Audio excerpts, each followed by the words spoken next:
நண்பர்களுக்கு வணக்கம். இப்போ நம்ம வந்து மிசைல் அப்படின்னு சொல்லிடுவோம்.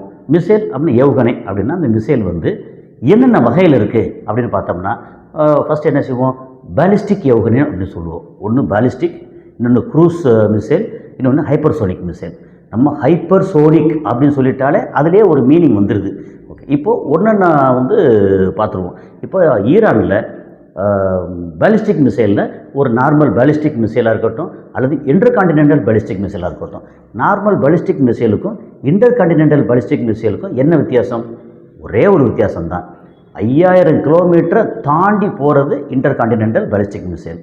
அப்படி இல்லாமல், ஏன்னா காண்டினென்ட் அப்படின்னு சொல்லிட்டாலே நமக்கு வந்து ஏஷியா கண்டம் இருக்குது, கீழே ஆஸ்திரேலியா கண்டம் இருக்குது, இந்த பக்கம் ஆப்பிரிக்கா கண்டம் இருக்குது, அப்புறம் ஐரோப்பா கண்டம் இருக்குது, மேலே அதை சுற்றி அங்கிட்டு போயிட்டோம்னா சவுத் ஆஃப்ரிக்கா கண்டம் இருக்குது, சவுத் அமெரிக்கா கண்டம் இருக்குது, நார்த் அமெரிக்கா கண்டம் இருக்குது. நார்த் அமெரிக்கா கண்டத்தில் தான் யூஎஸ்ஏ இருக்குது, இவங்க வந்து கனடா எல்லாமே அங்கே தான் இருக்குது. அப்போது நார்த் அமெரிக்கா கண்டம் காண்டினென்ட். அப்போ ஒரு காண்டினென்ட்லேருந்து இன்னொரு காண்டினென்ட்டுக்கு போகணும் அப்படின்னு சொல்லியாச்சுன்னா குறைஞ்சபட்சம் 5000 கிலோமீட்டர் தாண்டி போகணும். அப்போ அதுக்கு தேவைப்படுற எரிபொருள் இதில் வேணும். அப்புறம் இதில் வந்து என்ன மாதிரி எரிபொருள் எப்படிலாம் இருக்குது அப்படிங்கிறத டீட்டெயில்டாக நம்ம வந்து கொஞ்சம் பேசிடுவோம். ஸோ 5000 கிலோமீட்டர் அண்ட் அபவ் அது போகிறது தான் இன்டர் கான்டினென்டல் பேலிஸ்டிக் மிசைல். சரி, பேலிஸ்டிக் மிசைல் அப்படின்னா மிசைலில் வந்து நமக்கு long range, short range, mid range இதெல்லாம் இருக்குது. ஓகே, பேலிஸ்டிக்கில் வந்து ஷார்ட் ரேஞ்ச் பேலிஸ்டிக் மிசைல் எஸ்ஆர்பிஎம், அப்புறம் மீடியம் ரேஞ்ச் பேலிஸ்டிக் மிசைல் எம்ஆர்பிஎம் அப்படின்னு சொல்லி இதெல்லாம் இருக்கா. இதில் ஐசிபிஎம் தனியாக இருக்குது. ஓகே, இப்போது ஷார்ட் ரேஞ்சோ மிட் ரேஞ்சோ இந்த பேலிஸ்டிக் மிசைல் எப்படி வேலை செய்யுது, அப்புறம் அதில் எரிபொருள் வந்து லிக்யூட் ஃபியூயல் இருக்குது, சாலிடு ஃபியூயல் இருக்குது. அப்போ என்ன டிஃப்ரென்ஸு எப்படி? இப்போ வந்து பேலிஸ்டிக் மிசைல்னால் என்ன செய்வோம்னா, இப்போது இங்கேருந்து ஒரு இடத்துல இருந்து கிளம்பி போகணும்னா நார்மலாக நம்ம வந்து இந்தியாவில் இருக்கட்டும் எங்கேயா இருக்கட்டும் சேட்டலைட் அனுப்பும்போது ராக்கெட்டு அப்படி மேலே போகுது இல்லையா, அது மாதிரி இதுவும் மேலே போகும். அப்புறம் ஒரு குறிப்பிட்ட அளவுக்கு தூரத்துக்கு மேலே போனதுக்கப்புறம் அதுக்கப்புறம் அப்படியே அந்த ட்ராஜெக்டரின்னு சொல்லி வளைவு இருக்கு இல்லையா, இப்போ இப்படியே மேலே போகுது. மேலே போனால் ஒரு குறிப்பிட்ட அளவு வரைக்கும் தான் அதுக்கு தேவைப்பட்ட ஃபியூவல். இப்போ இங்கே வந்து ஆரம்பித்து நமக்கு வந்து ஒரு நிலத்துலேருந்து ஒரு இடத்துல ஆரம்பித்து அது அப்படியே எரிஞ்சு அப்படியே மேலே போய் ஒரு குறிப்பிட்ட உயரம் அடைஞ்ச உடனே அது நம்ம புவியீர்ப்பு விசை இருக்கே அதிலேருந்து கொஞ்சம் விடுபட்டு போகிற அளவுக்கு போயிடும். அதில் புவியீர்ப்பு ரொம்ப குறைவாக இருக்கும். அப்படி போய் அப்படியே வளைஞ்சு அப்படி போனதுக்கப்புறம் என்னென்னா அதுக்கு அடுத்த கட்டம், அதோட கட்டம் என்னென்னா அந்த பேலிஸ்டிக் மிசைல் வந்து திரும்ப பூமிக்கு தான் வரணும். அப்போது இங்கே நம்ம உதாரணத்துக்கு வந்து சென்னையிலேருந்து டெல்லிக்கு அனுப்புகிறோன்னு வச்சுக்கோங்க. மிசைல்னா நம்ம சண்டைக்கு அனுப்பலை, உதாரணத்துக்காக புரிதலுக்காக சொல்கிறேன். இப்போது டெல்லியிலேருந்து நேராக வந்து உயரமாக சில கிலோமீட்டருக்கு மேலே போகுது. மேலே போனால் மத்திய பிரதேசத்தை தாண்டி அங்கிட்டு போகும்போது இது எரிபொருள் தேவையில்லை. அதுக்கப்புறம் இந்த கிளம்பி கொண்டு போகிறதுக்கு மேலே சென்ற வரைக்கும் தான் எரிபொருள் தேவை. அதுக்கப்புறம் அதோட பாதை இருக்க, அந்த பாதை அது வந்து அப்படியே எங்கே போகுதோ அது வந்து டெல்லியில் எங்கே போகணுமோ அங்கே வரைக்கும். இது வந்து கைடட் இருக்குது, அப்புறம் செமி கைடட், அந்த மாதிரி அன்கைடட் இருக்குது. அங்கே டெல்லியில் எங்கே உண்டோ அங்கே வரைக்கும் போய் இப்போது மேலே போனதுக்கப்புறம் கீழே விழுறதுக்கு அதுக்கு எரிபொருள் தேவையில்லை. ஆனால் என்ன ஸ்பீடில் போகுதோ அந்த ஸ்பீடை வந்து அது மெயின்டைன் பண்ணி அதை விட அதிகமான ஸ்பீடில் புவியீர்ப்பு விசைனால், நம்ம கிராவிடேஷன் ஃபோர்ஸ் இருக்கு இல்லையா, அதனால் ரொம்ப வேகமாக வந்து போகிறது அதை விட அதிகமான வேகத்தில் கீழே இறங்கும். அப்போ இது வந்து பேலிஸ்டிக் மிசைல்ஸுக்கு தேவைப்படுற எரிபொருள் அந்த 50% பாதி தூரம் போகிறதுக்கு எரிபொருள் இருந்தால் போதும். மிச்ச பாதி தூரம் வந்து ஆட்டோமேட்டிக்காக அது அந்த புவியீர்ப்பு விசையிலே போய் சேர்ந்துடும் அப்படிங்கிறதான். சரி, இதில் வந்து கைடட் அப்படி சொல்லுவாங்கன்னா, இது அங்கே சேட்டலைட்டோட கனெக்ஷனில் இருந்துச்சுன்னா அந்த சேட்டலைட்டு இந்தந்த இடத்துக்கு ப்ரோக்ராம் பண்ணியாச்சுன்னா அது அங்கே போய் சேரும். எவ்வளோ தூரத்தில்? இப்போது 2000 கிலோமீட்டரில் போய் அடிக்கணும் அப்படிங்கிறப்பல 2500 கிலோமீட்டருக்கு போகக்கூடாதுல்ல. அப்போ 2000 கிலோமீட்டரில் எவ்வளோ ப்ரிசைஸ்டாக எவ்வளோ க்ளோஸாக விழுகுது அப்படிங்கிறது தான். நமக்கு உதாரணத்துக்கு இப்போ சென்னையில் போர்ட்டில் வந்து அடிக்கணும் அப்படிங்கிறத செங்கல்பட்டில் அடிக்கக்கூடாது அப்படிங்கிறது. ஸோ இது நான் சொல்கிறது எல்லாமே நமக்கு புரிதலுக்காக சொல்கிறது தான். இப்போது சென்னை போர்ட்டு இல்லை நமக்கு இங்கே நம்ம கோயம்பேடு இதில் வந்து கீழே விழணும் அப்படிங்கிறது நம்ம செங்கல்பட்டுலேயோ அல்லது விழுப்புரத்துலேயோ விழக்கூடாது இல்லையா. அதனால் இது வந்து அந்த ப்ரிசைஸ்டு எவ்வளோ தூரம் போதும் அதுக்கு வந்து நமக்கு கைட் பண்ணும். ஸோ இப்போ மெனூரபிள்னு ஒன்று இருக்குது இதுலேயே, எல்லா மிசைல்லையும் மெனூரபிள், அப்புறம் மெனூரபிள் இல்லாது. மெனூரபிள்னால் போகும்போதே அது வந்து அந்த எரிபொருள் இதை அட்ஜஸ்ட் பண்ணி தன்னோட வேகத்தையோ அல்ல ரூட்டையோ கொஞ்சம் அட்ஜஸ்ட் பண்ணி மாற்றக்கூடியது மெனுவரபிள். ஸோ இந்த பேசிக் ஐட்டம் வந்து நமக்கு இது தெரியணும் அப்படிங்கிறதான். சரி, இப்போ வந்து இதில் என்னென்ன short range, medium range ballistic missile Iran வச்சுருக்காங்க, எவ்வளோ வச்சுருக்காங்க? இப்போது மொத்தத்துக்கு பேலிஸ்டிக் மிசைல்ஸ் ஏவுகணை ஓவராலாக அது என்னென்ன இருக்குன்னா, ஷஹாத்ரி, ஈமாத், காதர் 110, ஷெஜில், கொரம்ஷாகர் 1, 2, 3. அது கொரம்ஷாகர் வந்து 4 இருக்குது, 5 இருக்குது. 5 வந்து இன்டர் கான்டினென்டல். அப்புறம் 4 அப்படிங்கிறது அது அடுத்த ரேஞ்சு குரூஸ் மிசைலில் இருக்குது. குரூஸ் மிசைலில் இது வந்து ஹைப்பர்சோனிக் மிசைலில் வருது 4. அதுக்கப்புறம் கைபர் ஷேக்கன், அப்புறம் ஃபத்தே ஃபேமிலியில் 110, 313 அண்டு மோபின் அப்படின்னு இந்த மாதிரி ரேஞ்சஸ் இருக்குது. இதில்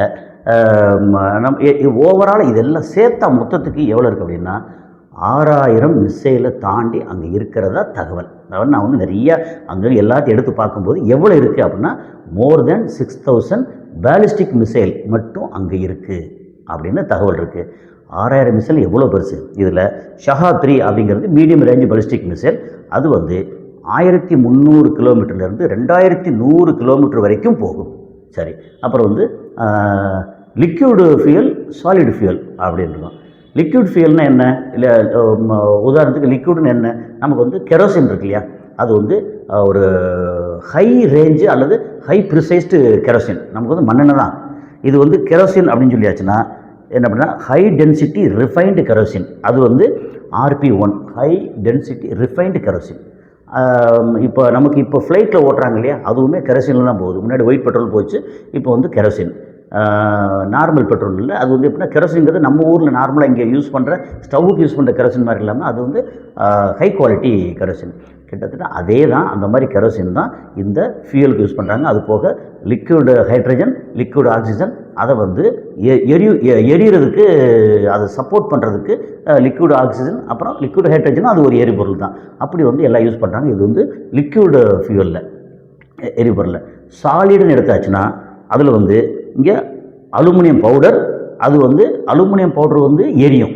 அப்புறம் அம்மோனியம் பெர்குளரேட் அப்படிங்கிறது ஆக்சிடைசர், அதை எரிகிறது தூண்டுறது. அப்போது சாலிடில் வந்து ஒன்று அலுமினியம் பவுடர் இருக்கும், இன்னொன்று அம்மோனியம் பெர்குளரேட் அப்படிங்கிறது. இது எரியக்கூடியது, இது எரியறதை தூண்டக்கூடியது. இப்போ என்ன ஹைட்ரஜன் ஆக்சிஜனில் வந்து ஹைட்ரஜன் எரியக்கூடியது, ஆக்சிஜன் எரியறதை தூண்டக்கூடியது. அது மாதிரி இப்போ கெரோசின் வந்து எரியக்கூடியது, அதில் சாலிடு ஆக்சிஜன் இருக்குது, அது வந்து இது எரியதை தூண்டக்கூடியது. அது மாதிரி ஒன்று எரியணும், இன்னொன்று எரியதை தூண்டணும். அப்புறம் வந்து மற்றபடி ரப்பரி பைண்டர் இதில் எப்படின்னா HTPP அப்படின்னா ஹைட்ராக்சில் டெர்மினேட்டர் பாலி பியூட்டாடின். இது எதுக்கு சொல்கிறேன் அப்படின்னா இதெல்லாம் இது வந்து நமக்கு தெரிஞ்சுக்கிறதுக்கு, தெரிஞ்சால் நல்லதானே, இது வந்து டீட்டெயில் தெரிஞ்சுக்கிறதுக்கு. அது பிறகு PBIN பாலி பியூட்டாடின் அக்ரிலோ நைட்ரைல் அப்படின்னு ஒரு கெமிக்கல். இதெல்லாம் வந்து இது சப்போர்ட்டுக்கு கூட இருந்து இல்லை சப்போர்ட்டுக்கு. ஸோ இது சாலிட் ஃபியூயல், லிக்விட் ஃபியூயல், இது ரெண்டையும் இப்போ தெரிஞ்சுக்கிட்டோம். அப்போது ஷஹாப் 3 அப்படிங்கிறது மீடியம் ரேஞ்சு 1300லேருந்து 2100 கிலோமீட்டர். அது வந்து எவ்வளோ இருக்குன்னா ஒரு 100க்கு மேலே வச்சுருக்கதா சொல்கிறாங்க. இது எப்படின்னா இந்த ரேஞ்சு ஈஸியாக ஈரான்லேருந்து இஸ்ரேலேருந்து தாக்கிட முடியும் அப்படிங்கிற ரேஞ்சு. அது போக ஈமாடு அப்படின்னு சொல்லி ஒரு பாலிஸ்டிக் மிசைல் இருக்குது. இப்போ ஈமாடு வரும்போது இது வந்து ரொம்ப ப்ரிசிஷன் கைடட் மிசைல். அப்போ கைடட்னாலே நமக்கு வந்து சேட்டலைட்டோட கனெக்ஷன் இருக்குதுன்னு அர்த்தம். ஸோ ப்ரிசிஷன் ரொம்ப ப்ரிசைஸ்டாக எங்கே நம்ம ப்ரோக்ராம் போட்டு வைக்கிறோமோ அங்கே கரெக்டாக போய் அடிக்கக்கூடியது. இதோட ரேஞ்சு வந்து 2000 கிலோமீட்டர் ரேஞ்ச் இருக்குதுன்னு சொல்கிறாங்க. இது எவ்வளோ இருக்குது அப்படின்னா ஒரு சில இதில் தேடி பார்த்தோம்னா ஒரு 1500க்கு மேலே இந்த ஈமாட் பாலிஸ்டிக் மிசைல் அங்கே அவைலபிளாக இருக்குதுன்னு சொல்கிறாங்க. அது போக வந்து கதர் 110 அப்படின்னு கதர் அப்படி வச்சுக்கோமே, அதில் இது வந்து லிக்விட் ஃபியூயல். இந்த லிக்விட் ஃபியூயலில் ஒரு இதோட ரேஞ்சு என்னென்னா இது மீடியம் ரேஞ்சு பாலிஸ்டிக் மிசைல் தான். இது என்ன 2000லேருந்து 3000 2000 to 3000 கிலோமீட்டர் ரேஞ்சு. இப்போது நமக்கு சென்னையிலேருந்து தமிழ்நாட்டிலேருந்து டெல்லி வந்து ஐ திங்க் ஒரு ஓவர் 2000 கிலோமீட்டர்ஸ், 2000 2200 சம்திங் இருக்குன்னு நினைக்கிறேன். அப்போது இது வந்து இங்கேருந்து சல்லுன்னு அப்படி போய் சேரக்கூடியது. அது வந்து ஒரு எவ்வளவுன்னா 300க்கு மேலே இது வச்சுருக்கதா சொல்கிறாங்க. இது ஒரு கதர் 110. அது போக செஜில் அப்படின்னு இன்னொரு பாலிஸ்டிக் ஏவுகணை இருக்குது. அது வந்து சாலிட் ஃபியூவல்.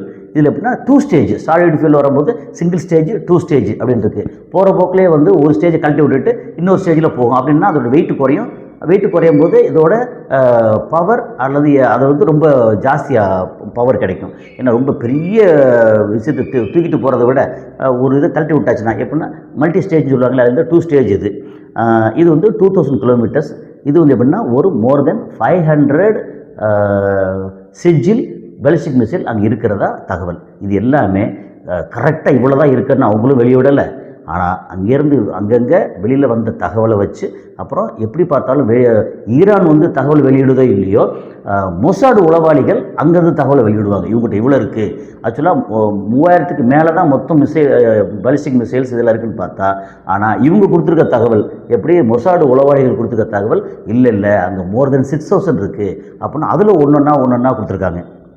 இப்போ வந்து கொரம்ஷாகர் அப்படிங்கிறது ஹைப்பர்சோனிக்கில் நம்பர் 4 கொரம்ஷாகர் 4 அப்படிங்கிறது ஹைப்பர்சோனிக்கு.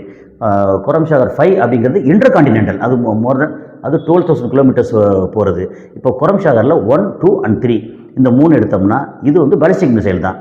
இதோட ரேஞ்ச் வந்து ஒரு 2000 கிலோமீட்டர்ஸ்.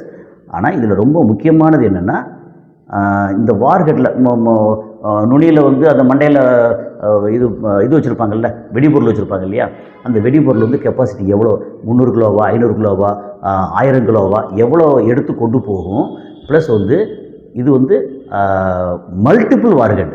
இப்போ அங்கே வந்து போகிற இடத்துல ஒரே நேரத்தில் ஒரு 15 வெடிகுண்டு அங்கங்கே வீசுது அப்படின்னா, ஒரு இடத்துல போகிறதுக்கு பதிலாக 15 இடத்துல வீசுது அப்படின்னா என்னது, இது கொத்து குண்டு மாதிரி சொல்லுவாங்களே, கிட்டத்தட்ட அந்த டைப்பில் இது வந்து மல்டிபிள் வார்ஹெட் உள்ளது. 200க்கு மேலே இருக்குதுன்னு சொல்கிறாங்க. அது போக கைபர் ஷக்கன் அப்படின்னு ஒன்று இருக்குது. இது வந்து சாலிட் ஃபியூயல். நான் வந்து ஏன் சாலிட் ஃபியூல்னா, இது லிக்விட் ஃபியூயல், இது சாலிட் ஃபியூயல், அதெல்லாம் சொல்லியாச்சு. இது வந்து வெரி ஹை ப்ரிசிஷன் என்ன, எங்கள் தாக்க போகிற இடத்த லொக்கேஷன் வந்து ரொம்ப க்ளோஸ் இடத்துல போய் தாக்கும். இப்போது டெல் அவீவில் உதாரணத்துக்கு டெல் அவீவில் இவர் நெத்தன்யாஹு வீட்டுக்கு பக்கத்தில் போய் தாக்கணும், வீட்டில் போய் தாக்கணும் அப்படின்னா அந்த வீட்டில் இருந்து ஒரு 20 மீட்டர் 30 மீட்டர் அப்புறம் 50 மீட்டர் அதுக்குள்ளே போய் தாக்கினா தான் அந்த எஃபெக்ட் கிடைக்கும். டெல் அவீவ் தாக்குறதுக்கு பதிலாக அங்கேருந்து வந்து ஒரு 10 கிலோமீட்டர் தள்ளி இங்கிட்டு தாக்குச்சுன்னா பிரயோஜனம் இல்லை. அப்போ இது ரொம்ப ப்ரிசிஷன் ரொம்ப முக்கியம். இதெல்லாம் கைடடு. அது வந்து 1450 கிலோமீட்டர் தூரத்துக்கு போக்குறது. இதில் இது எதுக்கு அப்படின்னா, இங்கேருந்து அமெரிக்காவோட ஏர்பேஸஸ்லாம் இருக்கு இல்லையா, அதை பூரா அடிக்க முடியும் அந்த அளவுக்கு. இது ஏன்னா வெரைட்டிஸ் ஆஃப் இது வச்சுருக்காங்க, சாலிடு ஃபியூயல் லிக்விட் ஃபியூயல்னு சொல்லிட்டு. அது மோர் தென் 500 இவங்க கையில் இருக்கிறதா தகவல். அதுக்கப்புறம் ஃபத்தே ஃபேமிலி, ஃபத்தா 1 and 2ங்கிறது வேறு, அது ஹைப்பர்சோனிக். ஃபத்தே ஃபேமிலி 110, 313 அண்டு மோபின், இது வந்து ரொம்ப ஷார்ட் ரேஞ்ச். இது 300லேருந்து 700 கிலோமீட்டர்ஸ் ரேஞ்ச். இது solid fuel, very high precision, ரொம்ப சொன்ன இடத்துல பக்காவாக போய் அடிக்கக்கூடியது.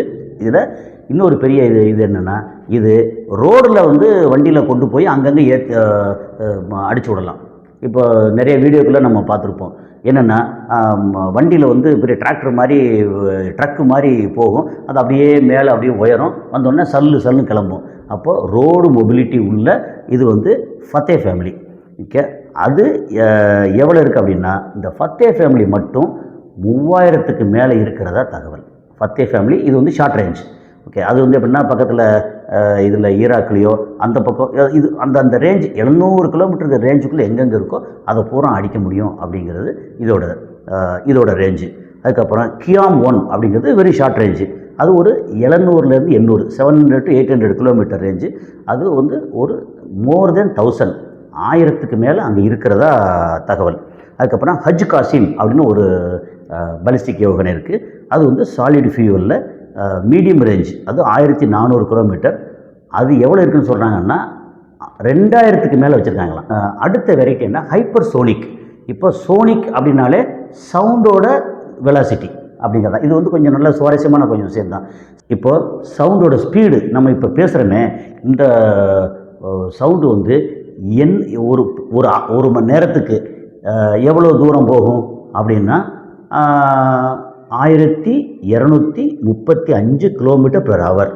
ஓகே, இப்போது அதை வந்து ஒரு மினிட்டுக்குன்னு எடுத்தாச்சுன்னா 20 கிலோமீட்டர் பெர் மினிட். ஒரு நிமிஷத்துக்கு 20 கிலோமீட்டர் தூரம் போகும் சவுண்டு. அப்போது 1235 கிலோமீட்டர் பெர் ஹவர். ஏன்னா இந்த டிஃப்ரென்ஸ் ஏன் பெர் ஹவரில் எவ்வளோ இருக்குது, ஏன் நிமிஷத்தில் எவ்வளோ அப்படின்னு சொல்கிறோம்னா நம்ம புரிதலுக்காக. ஒரு நிமிஷம் அப்படின்னா அப்படின்னு ஒரு 60 சொடக்கு போட்டோம்னா அதட்ட 20 கிலோமீட்டர் போகும். 20 கிலோமீட்டர்னு எடுத்தாச்சுன்னா அது வந்து ஒரு நிமிஷத்தில் தாம்பரத்துக்கு போயிடலாம். அந்த மாதிரி ஒரு சவுண்டோட தூரம். ஓகே, இப்போது ஹைப்பர்சோனிக் அப்படின்னா அதோட ஸ்பீடு, அதுதான் ரொம்ப ரொம்ப முக்கியம். இப்போ ஹைப்பர்சோனிக்கில் ஃபத்தா 1 and 2 அப்படிங்கிறது ஏற்கனவே இந்த பேர் வந்து நிறைய அடிக்கடி சொல்லியிருக்கோம். அது போக கொரம்ஷாகர் 4 அப்படின்னு சொல்லியிருக்கோம். ஃபத்தா 1 and 2 அப்படிங்கிறது 1400 1500 கிலோமீட்டர் ரேஞ்சு போகிறது. அதோட ஸ்பீடு இருக்கு இல்லையா, அது வந்து மாக் 13. அதாவது ஹைப்பர்சோனிக்னு எப்போ சொல்லுவோம் வந்து மாக் 5, MACH மாக் அப்படி சொல்லியாச்சுன்னா ஒரு மாக் அப்படிங்கிறது ஒரு சவுண்டோட ஸ்பீடு 1235 கிலோமீட்டர் இன்ட்டு 5 அப்படின்னு எடுத்தாச்சுன்னா கிட்டத்தட்ட 6000 கிலோமீட்டர் பெர் ஹவர் அப்படின்னு சொல்லி நம்ம சொன்னோம்னா அது வந்து ஹைப்பர்சோனிக்கு வெரைட்டியில் வந்துடும். மோர் தென் 5 மார்க் வரணும். இப்போ ஃபத்தா 1 and 2ங்கிறது வந்து மார்க் 13 அண்டு மார்க் 15 அந்த ரேஞ்சுக்கு. இப்போ மார்க் 13 எடுத்தாச்சுன்னா 16055 கிலோமீட்டர் பெர் ஹவர். அப்படி இல்லைன்னா ஒரு நிமிஷத்துக்கு எவ்வளோன்னா 267 கிலோமீட்டர் பெர் மினிட். அப்போ நம்ம கிட்டத்தட்ட என்ன செய்வோம், நமக்கு உதாரணத்துக்கு செங்கல்பட்டில் இருந்து திருச்சிக்கு அப்ராக்சிமேட்டாக 270 கிலோமீட்டர் தூரம் செங்கல்பட்டிலேருந்து திருச்சி. ஓகே, அந்த திருச்சிக்கு ஒரு நிமிஷத்தில் போயிடும் அப்படிங்கிறதான் இதோட ஸ்பீடு. ஒரு நிமிஷத்தில் செங்கல்பட்டு டு திருச்சி போய் சேர்ந்துடும் அப்படிங்கிறது. அப்போ இதை வந்து ஒரு சின்ன கம்பேரிசன் நம்ம வந்து இப்போ அஜித் பைக் ரேஸு கார் ரேஸுன்னு போடுற ஃபார்முலா 1 ஃபார்முலா 2 அந்த கார் ரேஸில் போயிட்டு இருக்காரா. இந்த கார் ரேஸோட ஸ்பீடு என்னென்னா 260 கிலோமீட்டர் பெர் ஹவர். அவர் வந்து செங்கல்பட்டிலேருந்து 1 மணி நேரத்தில் திருச்சி போவார். ஆனால் இந்த ஃபத்தா 1 and 2ங்கிறது ஒரு நிமிஷத்தில் போகும். அவ்வளோதான் வித்தியாசம். இது 1 மணி நேரம் அதில் கார் ரேஸில் போகிறது, இது வந்து ஒரு நிமிஷத்தில் போகக்கூடியது. அப்போ என்ன ஸ்பீடு, அந்த ஸ்பீடு அப்படின்னு சொல்லிட்டாலே இந்த இதெல்லாம் வந்து ஸ்டெல்த் ஏவுகணையாயிரும். ஸ்டெல்த்னால் ஏற்கனவே சொல்லியிருக்கோம், எல்லாருக்கும் தெரியும். இது வந்து நம்ம ரேடாரில் சிக்காத இந்த ஸ்பீடு ஹையாக போகும்போது ஆட்டோமேட்டிக்காக ரேடாரில் சிக்காது. ஸோ ஸ்டெல்த்து அப்படிங்கிறது. அதுபோக இந்த கொரம்ஷாகர் 4 அதுவுமே வந்து ஹைப்பர்சோனிக். அது வந்து 2000 கிலோமீட்டர் ரேஞ்சு. அதனால் இதை வந்து தடுக்க முடியாது அப்படிங்கிறத பிரச்சனை. இப்போது நமக்கு ரேடாரில் சிக்கணும். அது போக இவங்க வந்து ஏர் டிஃபென்ஸ் சிஸ்டத்தில் ஆன்டி ஏர்கிராஃப்ட் மிசைல் அனுப்பிச்சி விட்டாங்கன்னா அதை வந்து தாக்குறதுக்கு இது வந்து ஒரே மாதிரி பலிஸ்டிக் ஏவுகணை மாதிரி ஒரே மாதிரி போய்கிட்டு இருந்துச்சுன்னா இது வந்து அதை அந்த சிக்னலை வச்சு நேராக போய் அதை தாக்கும், ஏர்லேயே வந்து தாக்கும். ஆனால் இது என்னென்னா மெனூவரபிள் அப்படிங்கிறது ரொம்ப முக்கியமானது. மெனூவரபிள்னால் அது வந்துச்சுன்னா தன்னோட பாதையை வந்து அட்ஜஸ்ட் பண்ணி மாற்றிக்கிறோம் அப்படிங்கிறது. அது வந்து குரூஸ் மிசைலில் உண்டு. இப்போ இது வந்து ஸ்பீடில் போகும்போது அது ஈஸியாக ஏர் டிஃபென்ஸ் சிஸ்டம் தடுக்க முடியாது அப்படிங்கிறது தான் ஃபத்தா 1 and 2 அண்டு கொரம்ஷாகர் 4. இதை பார்த்து உண்மையிலேயே அமெரிக்காவும் பயப்படுறாங்க. அவங்க இல்லைன்னா அவங்க இருக்குது. ஆனால் இங்கே இது வந்து இங்கே இவங்க வந்து பயன்படுத்தும் போது நம்மளை அடித்து துவச்சிருவாங்களே அப்படின்னு இன்டர் கான்டினென்டல் பாலிஸ்டிக் மிசைல் இப்போ தான் திரும்ப 2வது ஒரு சோதிச்சிருக்காங்க. அது வந்து போய் அடிக்க முடியும். அதில் வார்ஹெட்டில் என்ன வேணாலும் வைக்க முடியும் அப்படிங்கிறது. அதில் என்னென்ன வைக்கலாம்னா கெமிக்கல் வெப்பன் வைக்கலாம், பயாலஜிக்கல் வெப்பன் வைக்கலாம், நார்மல் இண்டிஜினஸ் பழைய இதை வைக்கலாம், அல்லது இந்த மாதிரி நியூக்ளியர் வார்ஹெட்டையும் வைக்க முடியும் அப்படிங்கிறது தான் இன்டர் கான்டினென்டல் பாலிஸ்டிக் மிசைல் அப்படிங்கிறது. சரி, இப்போ வந்து குரூஸ் மிசைல். இப்போது குரூஸ் மிசைல் எடுத்தாச்சுன்னா தௌசண்ட்ஸில் இருக்குது, ஆனால் கரெக்டாக நம்பர் இல்லை. அப்போ குரூஸ் மிசைல் என்னென்ன இருக்குதுன்னு சொல்லிடுவோமே. பாவே, சௌமார். இப்போ பாவேங்கிறது லாங் ரேஞ்சு ஒரு 1650 கிலோமீட்டர். இப்போ குரூஸ் மிசைல் எடுத்தாச்சுனால அது வந்து மெனூவரபிள் அண்டு ஸ்டெல்த்து. இப்போது விஷயம் என்னென்னா மெனூவரபிள்னால் இப்போ குரூஸ் மிசைல் போய்கிட்டே இருக்குது, அப்புறம் திடீர்னு பார்த்தா நல்ல ஸ்பீடில் ஒரு என்ன சொல்கிறது ஒரு 2000 கிலோமீட்டர் ஸ்பீடில் போய்கிட்டு இருக்கு. திடீர்னு பார்த்தா அது கொஞ்சம் குறையலாம், அப்புறம் பாதையை கொஞ்சம் லேசாக மாற்றலாம் அப்படின்னு என்ன சொல்லுவாங்கன்னா அது வந்து மெனூரபிள் அப்படின்னு சொல்லுவாங்க. இது வந்து க்ரூஸ் மிசைலோட ஸ்பெஷாலிட்டி. அப்புறம் ஸ்டெல்த்து, இதோட ஸ்பீடு அப்படிங்கிறனால அது ரேடாருக்கு உள்ள கண்ணில் படாது. இன்னொரு முக்கியமான காரணம் வந்து ஏன் படாதுன்னு காரணம் அப்படின்னா, ஒரு குறிப்பிட்ட அளவுக்கு ஹைட்டில் போனால் மட்டும்தான் இந்த ரேடாரில் அதோட சிக்னலில் பட்டு இந்த ரேஞ்சில் வந்துக்கிட்டு இருக்குன்னு தெரியும். நமக்கு வந்து இந்த திரையிலலாம் காமிப்பாங்க இல்லையா, அது வந்து அப்படியே போக போக போக போக இது வந்து அப்படியே இந்த இடத்துல நகர்ந்துக்கிட்டு இருக்கு, இந்த இடத்துல வந்துக்கிட்டு இருக்கு அப்படின்னா அதில் புள்ளியாக நகர்றது தெரியும். ஆனால் இது ஒரு குறிப்பிட்ட ரேஞ்சுக்கு கீழே போச்சு அப்படின்னா அது வந்து இதுக்குள்ளே வராது இருக்குன்றாங்க. அப்போது பாவே வந்து 1650 கிலோமீட்டர் ரேஞ்சு. அப்புறம் சௌமார்னு ஒன்று இருக்குது, அது 3000 கிலோமீட்டர், 3000 கிலோமீட்டர் ரேஞ்சு. அது அந்த சௌமாருங்கிறது ரொம்ப முக்கியமான ஒரு குரூஸ் மிசைல். என்னென்னா அது நியூக்ளியர் வார்ஹெட்டை சுமந்து கொண்டு போகக்கூடிய அளவுக்கு கேப்பபிள் உள்ளது. இன்னும் நியூக்ளியர் வார்ஹெட் ரொம்ப ரொம்ப முக்கியமில்லை. இப்போ வந்து எல்லாம் அதை பார்த்தா பயப்படுறாங்க.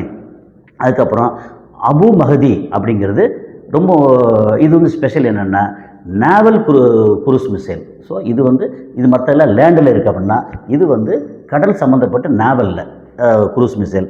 அது போக மெஷ்காத் அப்படின்னா இது லேண்ட் அட்டாக்கு 2000 கிலோமீட்டர் ரேஞ்சு அப்படிங்கிறது. அது போக இதில் வந்து குரூஸ் அப்படின்னு சொல்லியாச்சுன்னா அதில் வந்து டீட்டெயில்டு என்ன கொடுத்துருக்காங்கன்னா, unmanned self propelled guided weapon that sustains flight. அதாவது அது சஸ்டைன்ஸ், அது வந்து அப்படியே கரெக்டாக அதே ரேஞ்சில் பறந்து போக முடியும். அப்புறம் த்ரூ ஏரோடைனமிக் லிஃப்ட்டு, அது போல் காற்றுல அது போகிற வேகத்தில் aerodynamic lift within the atmosphere. So அப்புறம் வந்து design to deliver high precision payload over long distance. நமக்கு உதாரணத்துக்கு ஒரு 300 கிலோவோ 500 கிலோவோ 1000 கேஜியோ அதை வந்து சுமந்துட்டு போகணும்னா கரெக்டாக அந்த ரேஞ்சில் போகணும். ரொம்ப ஹை ப்ரிசிஷனாக இருக்கணும், மெனூரபுளாக இருக்கணும், ஸ்டெல்த்தியாக இருக்கணும். இதெல்லாம் சேர்த்தது தான் இந்த குரூஸ் மிசைல் பேர். இவங்க வந்து பெரிய அளவுக்கு என்ன சொல்கிறது கிங் அப்படின்னு சொல்லியாச்சுன்னா ட்ரோன்ஸு, அதில் ஷாஹித் ட்ரோன் கேள்விப்பட்டிருப்போம். மொத்த ட்ரோன்ஸோட நம்பர்ஸ் எவ்வளோ இருக்குன்னா ஒரு 8000 ட்ரோன்ஸுக்கு மேலே ரெடியாக இருக்குதுன்னு அதில் தகவல் இருக்குது. அது போக அதில் வந்து ஷாஹித் ட்ரோன் அப்படின்னா அது ஒரு 2500 கிலோமீட்டர் ரேஞ்ச் வரைக்கும் போகக்கூடியது. ஷாஹிதில் வந்து நிறைய சீரீஸ்க்கு 1, 2, 3, 10 அப்படின்னு சொல்லி நிறைய 10 வரைக்கும் நிறைய சீரீஸ் இருக்குது ஷாஹித் ட்ரோன். ஆனால் அந்த ஷாஹித் ட்ரோன் மட்டுமே எவ்வளோ இருக்குன்னு சொல்கிறாங்கன்னா 10,000 நம்பர் இருக்கு. ஏன்னா டோட்டல் இதுக்கு வந்து 8000 சொல்லி ஒரு கணக்கு வருது. ஆனால் ஷாஹித் ட்ரோனை மட்டும் தனியாக சர்ச் பண்ணும்போது மோர் தென் 10,000 ஷாஹித் ட்ரோன் அவைலபிள்னு சொல்கிறாங்க. அப்போது ட்ரோன் கணக்கு பார்த்தோம்னா ஓவராலாக ஒரு 15,000 ட்ரோன், 18,000 ட்ரோன் அல்லது 20,000 ட்ரோன்ஸ் இங்கே இருக்க வாய்ப்பு இருக்குது. ஏன்னா சின்ன சின்ன ட்ரோன்ஸு இப்போது மொஹாஜர் அண்டு அபாபில் அப்படின்னு ஒரு ட்ரோன் இருக்குது. அதோட ஸ்பீடு வந்து 2000 கிலோமீட்டர் பெர் ஹவர் அப்படின்னு நல்ல ஸ்பீடு. ஓகே, இது எல்லாமே இது வந்து எப்படின்னா சர்வலன்ஸுக்காக அங்கேருந்து பறந்து அப்படியே மேலே ரொம்ப உயரத்தில் பறந்து போய்கிட்டே இருக்கும். அப்போ அந்த கேமரா வச்சு எந்தெந்த பக்கத்து நாடுகள்லாம் என்னென்ன பண்ணிகிட்ருக்காங்க அப்படிங்கிறத சர்வலன்ஸுக்காக, அது டேட்டாஸ் கலெக்ட் பண்ணுறதுக்காக. ஸோ இப்போ சொல்ல முடியும் அமெரிக்காவோட ட்ரோன் வந்து மேலே பறந்துக்கிட்டு இருக்குது, ஏமன் மேலே பறக்குது, அங்கே என்னென்ன ஆக்டிவிட்டீஸ் நடக்குதுன்னு கம்ப்ளீட்டாக டேட்டா எடுத்து இங்கே அனுப்பிச்சிட்டே இருக்குது அப்படின்னு சொல்லுவாங்க இல்லையா. அது மாதிரி இதுவுமே இது சர்வலன்ஸ் ட்ரோனு. அப்புறம் காமன் 22 ஒரு 3000 கிலோமீட்டர் ரேஞ்சுக்கு போகிறது. அது வந்து ஒரு நூற்றுக்கணக்கான ஹண்ட்ரட்ஸ் ஆஃப் ட்ரோன்ஸ் இருக்குது அப்படின்றாங்க. மொஹாஜர் அண்ட் அபாபிலுங்கிறதும் ஒரு ஹண்ட்ரட்ஸ் ஆஃப் ட்ரோன் இருக்குது அப்படின்றாங்க. ஆனால் ஷாஹித் ட்ரோன் வந்து மோர் தென் 10,000 டீட்டெயில் வருது. அது எந்தளவுக்கு உண்மை அதெல்லாம் நமக்கு தெரியாது. நமக்கு தேடி அங்கங்கே பிடிச்சதெல்லாம் எடுத்து இங்கே கொடுக்குறேன். அது போக இதெல்லாம் போக அவங்களுக்கு என்னென்னா இங்கே லேண்டில் வந்து லேண்ட் ஆர்டில்லரி, டேங்க்கு, இங்கே ஷார்ட் ரேஞ்சு, அது போக வந்து இந்த மாதிரி ராக்கெட்ஸ் இருக்கு இல்லையா, இதில் பார்த்த வீடியோவில் நிறையா பார்த்துருப்போம். அந்த பைப் மாதிரி இருக்குது, அதுக்கு உள்ளுக்குள்ளே போட்டு அடிக்கிறாங்கல்ல ராக்கெட்டு, அந்த மாதிரி ராக்கெட்டு இதெல்லாம் வந்து நிறைய எக்கச்சக்கமாக வச்சுருக்காங்க. பட் அது வந்து பக்கத்தில் யாரை போய் அடிக்க போகிறாங்க, அது ரேஞ்செல்லாம் ரொம்ப short range. Sulphur gas, mustard கேஸை அந்த அந்த குண்டு போட்டாச்சுன்னா அந்த சுற்றியே சில கிலோமீட்டர் தூரத்துக்கு மொத்த காற்றும் மாசுபட்டு இருக்கிற மொத்த உயிரினங்களும் தோல் கருகி ஒரு மாதிரி வெடிச்சு கிடிச்சு ஒரு மாதிரி ஆகி நிறைய செத்து போவாங்க. போகலான்னு நினைக்கிறேன். அடுத்த காணொளியில் பார்ப்போம். நன்றி.